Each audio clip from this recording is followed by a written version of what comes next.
सास की अंतिम इच्छा।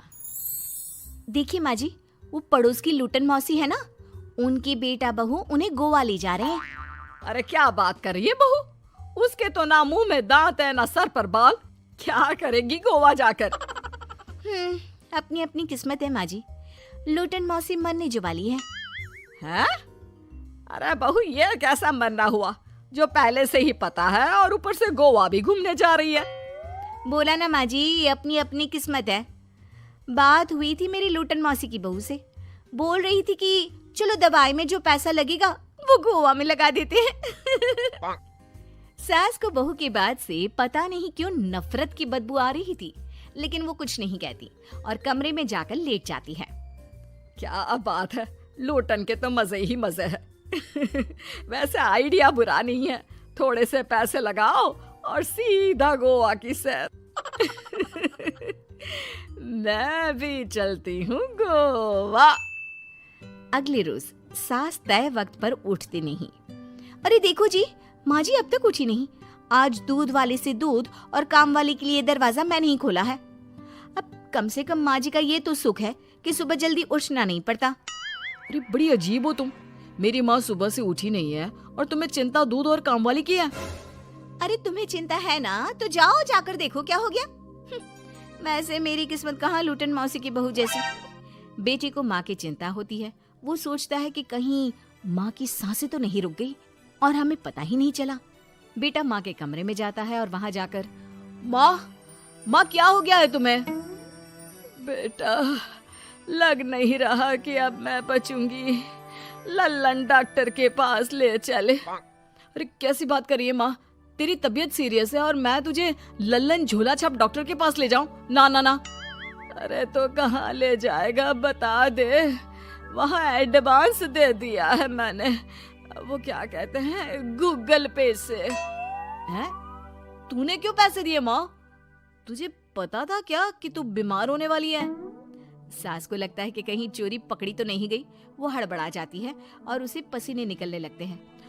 अरे माँ क्या हो गया, सर्दी में भी पसीने? लगता है तेरी तबीयत ज्यादा ही खराब है और लल्लन डॉक्टर पास ही में है, चल उसी को दिखा देता हूँ। माँ को लेकर बेटा डॉक्टर के पास जाता है, जहाँ माँ ने पहले ही पैसे देकर सेटिंग कर रखी थी। डॉक्टर के क्लिनिक में जाते ही डॉक्टर की ओवर एक्टिंग की दुकान खुल जाती है। हाय राम माँ जी, हे भगवान, अब तो कुछ नहीं हो सकता, ये तो मरने वाली है बेटा। हैं? ओए डॉक्टर है इसलिए इज्जत से बात करूंगा, नहीं तो मेरी माँ को देखे बिना ये बकवास करने के लिए तेरे मुंह में घूसा मार देता।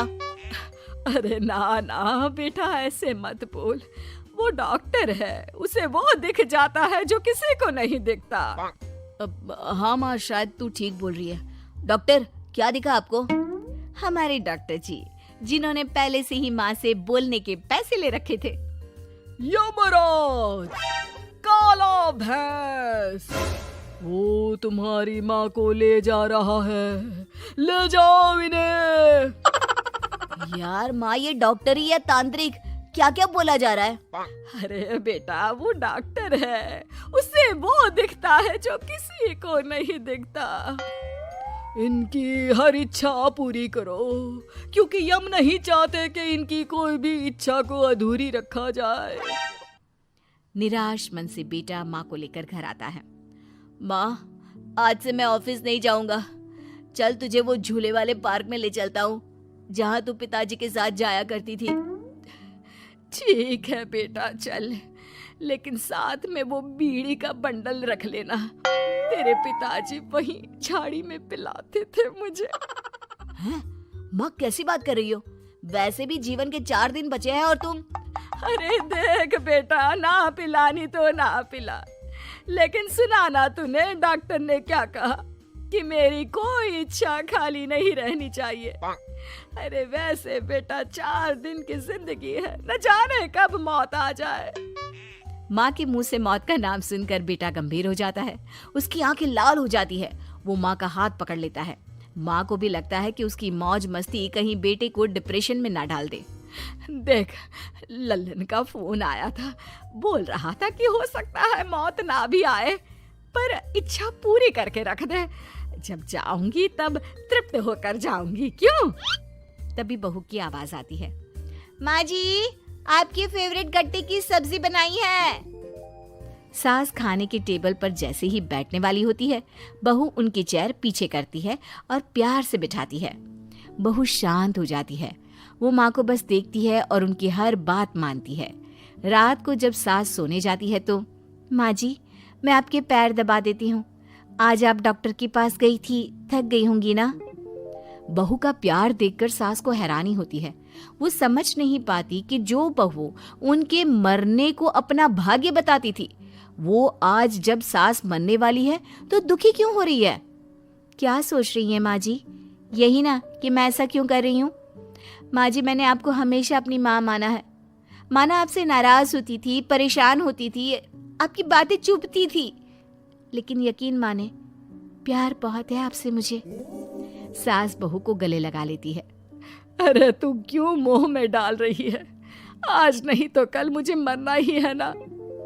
बहू रोने लगती है और वहां से चली जाती है। अब तो सास आए दिन कोई ना कोई डिमांड करती जिसे बच्चे पूरा करते। मुझे ना वृंदावन जाना है, कृष्ण की नगरी देखने। जी माँ जी हम आपको लेकर चलेंगे। माँ मैं कल ऑफिस से छुट्टी ले लेता हूँ। बेटा अब आए दिन छुट्टी लेता और माँ को घुमाता फिराता। एक दिन बॉस कहते हैं, रमन क्या बात है? मैं देख रहा हूँ पिछले 1 महीने से तुम ना काम करते हो ना दाम, बस सारा दिन इमोशनल से बैठे रहते हो। ऐसे में तो कंपनी तुमको और नहीं रख पाएगी। मैं खुद ही नौकरी छोड़ने की सोच रहा था बॉस। वो क्या है कि माँ का आज नहीं तो कल कभी भी देहांत हो सकता है। इतना कीमती समय मुझे तो पल पल उनके साथ रहना होगा। पता नहीं कब वो मुझे छोड़कर चली जाए। और बेटा नौकरी छोड़ देता है। माँ मैंने नौकरी छोड़ दी है, आज से मैं तेरे पास रहूंगा। माँ जी मैंने भी बच्चों का नाम स्कूल से कटवा दिया है, अब हम सब आपके पास ही रहेंगे और आपकी सारी इच्छा पूरी करेंगे। अब सास को लगता है ये तो कुछ ज्यादा ही हो गया। अरे बेटा नौकरी नहीं करेगा तो खाएगा क्या? बच्चे स्कूल नहीं जाएंगे तो साल बर्बाद हो जाएगा। वो समझ नहीं पाती कि क्या करे, कैसे ये ड्रामा खत्म करे। बेटा बहू अब तुम लोगों से एक बात करनी थी। देखो मैं ना बहुत शर्मिंदा हूँ, मैंने झूठ बोला था, मुझे कुछ नहीं हुआ है। वो तो ये बोलकर सास सारी बात घर वालों को बता देती है। ओ माँ सच्ची?